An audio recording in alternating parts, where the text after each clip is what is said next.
ერთიანი ეროვნული გამოცდებისთვის რეგისტრაცია დღეს სრულდება. დღესვე იწურება ვადა საერთო სამაგისტრო სტუდენტთა საგრანტო კონკურსის მასწავლებლებისა და მასწავლებლობის მსურველთა გამოცდებისთვისაც.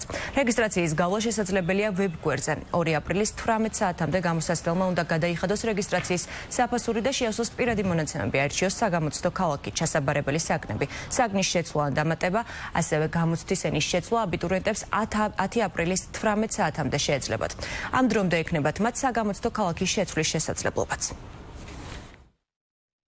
დღეს 18 საათზე დასრულდება რეგისტრაცია ერთიანი ეროვნული გამოცდების საერთო სამაგისტრო გამოცდის სტუდენტთა საგრანტო კონკურსისა და მასწავლებლების და მასწავლებლობის სრულთა გამოცდებისათვის. რეგისტრაციასთან დაკავშირებით დეტალური ინფორმაცია შეგიძლიათ იხილოთ შეფასებისა და გამოცდების ეროვნული ცენტრის ვებგვერდზე NAEG-G.